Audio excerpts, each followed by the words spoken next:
Welcome to my wild life agriculture YouTube channel friends. మీరు కనుక ఇప్పటివరకు మన ఛానల్ని సబ్స్క్రైబ్ చేయనట్లయితే దయచేసి సబ్స్క్రైబ్ చేసుకోగలరు. అదేవిధంగా పక్కన ఉన్న గంటను కూడా ఆన్లో పెట్టుకోండి. మీకు వీడియో పెట్టిన వెంటనే నోటిఫికేషన్ వస్తుంది. ఇప్పుడు మనం ఈ వీడియోలో ఎక్స్పోనస్ మరియు గ్రాసియా ఈ రెండింటి మధ్య వ్యత్యాసం ఏంటి, ఏది మంచిగా మనకు మిరపలో పనిచేస్తుంది, ఇటువంటి విషయాల గురించి ఇప్పుడు మనం తెలుసుకుందాము. బిఎస్ఎఫ్ కంపెనీ ఎక్స్పోనస్ని ముందుగా ప్రవేశపెట్టడం జరిగింది. దాని తర్వాతనే గోద్రేజ్ అగ్రోవేట్ కంపెనీ గ్రాసియాని తీసుకురావడం జరిగింది. ఎక్స్పోనస్లో ఉన్నటువంటి టెక్నికల్ బ్రోఫ్లానిలైడ్ ఉంటుంది. దీనిని ఎకరానికి 34 ml 150 లీటర్ల నీటి నుండి 200 లీటర్ల మధ్యలో, అంటే మనకి ఎన్ని ట్యాంకులు పడతాయో అంత మోతాదులో ఎకరానికి వచ్చేసి 34 ml చొప్పున ఉపయోగించాల్సి ఉంటుంది.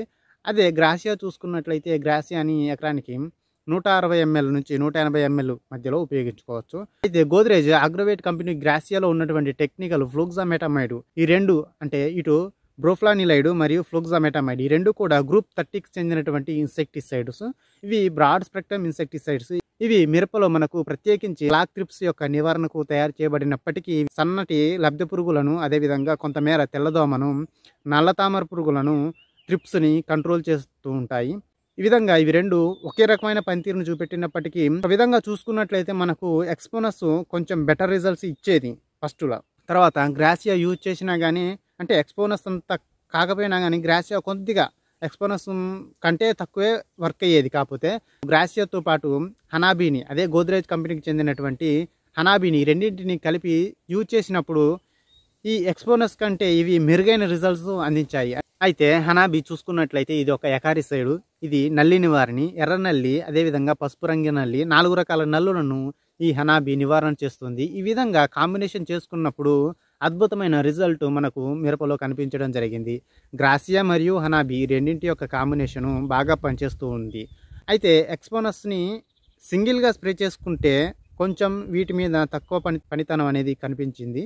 అదేవిధంగా ఎక్స్పోనస్ని కూడా ఏదైనా ఎకారిసైడ్, ఉదాహరణకు సిసామైట్ మరియు హొకారి లేదా ఓమైట్ ఇలాంటి ఎకారిసైడ్స్ తోటి ఈ ఎక్స్పోనస్ని కూడా కలిపి స్ప్రే చేసుకుంటే రెండు ఈక్వల్ రిజల్ట్స్నే ఇవ్వడం జరిగింది. అయితే ఇక్కడ చూసుకుంటే నల్లి నివారణకి ఈ కేవలం ఒక సింగిల్ టెక్నికల్ యూజ్ కాలేదు. ఇట్లా డబల్, అంటే రెండు అదనంగా మనము ఎకారిసైడ్స్ యూజ్ చేయడం ద్వారా మిరపలో మంచి ఫలితం అనేది కనిపించింది. ఫ్లవరింగ్ స్టేజ్లో వీటిలో ఏదైనా ఒకదాన్ని, ఎక్స్పోనస్ అదేవిధంగా గ్రాసియా, ఈ రెండింటిలో ఏదైనా ఒకటి, అంటే హనాబీ కానీ హొకారీ కానీ ఇటువంటి వాటిని ఈ ఎకారిసైడ్స్ ఏదైందో అది దేన్నైనా తీసుకొని ఈ రెండింటిలో కలిపి స్ప్రే చేసుకుంటే రెండు మంచి ఫలితాన్ని అందిస్తూ ఉన్నాయి. ఈ విధంగా ఒకటికి మించి ఒకటి పోటీ పడే, అంటే ఈ రెండు కూడా బెస్ట్ రిజల్ట్స్ని అందిస్తున్నాయి. అయితే ఇది వర్సెస్ అది చెప్పుకున్నట్లయితే రెండు ఈక్వల్గానే పనిచేస్తాయి ఫ్రెండ్స్. ఏది తక్కువ వర్క్ చేయదు. వాల్యూ ఫర్ మనీ అని చెప్పుకోవచ్చు ఈ రెండింటిని. అయితే ఒక రకంగా చూసుకుంటున్నట్లయితే ఈ రెండు మెరుగైన ఫలితాన్ని అందించినప్పటికీ ఎక్స్పోనస్ని హనాబీని కంటే గ్రాసియా మరియు హనాబీ ఈ రెండింటి కాంబినేషన్ బాగుంటుంది. ఒకవేళ ఎక్స్పోనస్తో పాటు ఏదైనా హొకోరీ లాంటి ఎకారిసైడ్స్ని కలిపి స్ప్రే చేసుకుంటే ఎక్స్పోనస్ కూడా ఎక్సలెంట్గా పనిచేస్తుంది. ఏ మందునైనా కానీ మనము మిరపలో 2 సార్లకు మించి అసలు స్ప్రే చేయకూడదు. Thank you friends, thank you for watching this video. ఇటువంటి వీడియోస్ కోసం మన ఛానల్ సబ్స్క్రైబ్ చేయండి. Thank you.